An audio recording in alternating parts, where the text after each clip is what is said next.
విశాఖలో steel plant ప్రైవేటీకరణ ఆపాలని నిరసనకు దిగిన కార్మిక సంఘాలు జీవీఎంసీ గాంధీ విగ్రహం నుంచి ఆర్టీసీ కాంప్లెక్స్ వరకు నిరసన ర్యాలీ చేపట్టారు. రోడ్డుపై బైఠాయించి పెద్ద ఎత్తున నిరసనలు చేపట్టారు. వామపక్ష నేతలు స్టీల్ ప్లాంట్ ప్రైవేటీకరణ ఆపకపోతే ప్రజా పోరాటానికి సిద్ధమంటూ హెచ్చరికలు జారీ చేశారు. నిరసన తెలిపారు. కార్మిక సంఘాల నేతలను అడ్డుకున్న పోలీసులు స్టీల్ ప్లాంట్ ప్రైవేటీకరణ ఆపుతామని చెప్పి చంద్రబాబు మోదీ అధికారంలోకి వచ్చారు. చంద్రబాబు పవన్ కళ్యాణ్ ఎక్కడున్నారో మేము చేస్తున్న పోరాటానికి ప్రభుత్వం సహకరించడం లేదు అంటూ ఆవేదన వ్యక్తం చేశారు.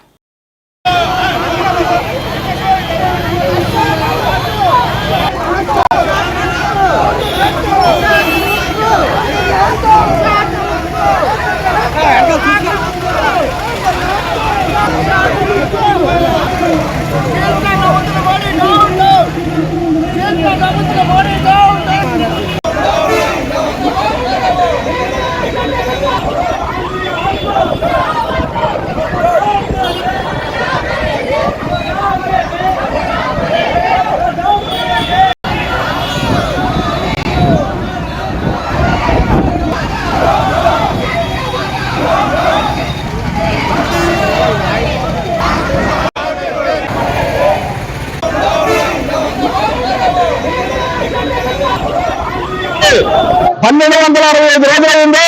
ఇప్పుడు కూడా కేంద్ర ప్రభుత్వం విశాఖ పరమేశ్వరం మొత్తం మూసివేయడం జరుగుతుంది. దీనికి వ్యతిరేకంగా ఈ రోజు రాష్ట్ర వ్యాప్తంగా ఎక్కడికెక్కడ కార్మిక వర్గం రోడ్డు మీదకి వచ్చి పెద్ద ఎత్తున ఆందోళన చేయడం జరుగుతుంది. వాస్తవంగా స్టీల్ ప్లాంట్ కి రక్షణ ప్రత్యేక నిధులు ఇవ్వాలని, అలాగే స్టీల్ ప్లాంట్ కి నిధులు ఇవ్వాలని, ఈ స్టీల్ ప్లాంట్ కానీ మూతపడ అదాని అమ్మానికి ఇస్తే దేశంలో ఉన్న బీజేపీ ప్రభుత్వమే రాష్ట్ర ప్రభుత్వ ప్రజానికి అందరూ కూడా తరుము పెడితే ఈ రోజు స్టీల్ ప్లాంట్ రక్షణ కోసం ఎంపీలు ఎమ్మెల్యేలు చంద్రుని అడగాలని మేలు పక్షాలు ఎమ్మెల్యేలు ఎంపీలు కూడా రోడ్డు మీద పెరుగుతుంటే మీరు చేయడానికి జరిగితే అందుకని పోరాటం కొనసాగుతుంది. కానీ ఈ రాష్ట్ర రాష్ట్రం ప్రయత్నం చేసిన కార్మిక ప్రజానికులందరూ కూడా విజ్ఞప్తి చేస్తున్నాం. అఖిలపక్ష కార్మిక సంఘాల ఆధ్వర్యంగా అన్ని ప్రాంతాల్లో కూడా నిరసన కార్యక్రమాలు జరుగుతున్నాయి. అందులో భాగంగా ఇక్కడ కూడా ఈ నిరసన కార్యక్రమాలు జరుగుతుంది. ఏదైతే 32 మంది బలిదానం సాధించిన విశాఖ ఉక్కుని ప్రభుత్వ రంగంలో కొనసాగించాలని మరి గత అనేక 2000 సంవత్సరాల పై నుంచి కూడా 2000 సంవత్సరాల రోజుల నుంచి నేటి వరకు కూడా పెద్ద ఎత్తున ఆందోళన చేస్తున్న ప్రభుత్వం నిమ్మకి నీరు ఎత్తినట్టే ఉంది.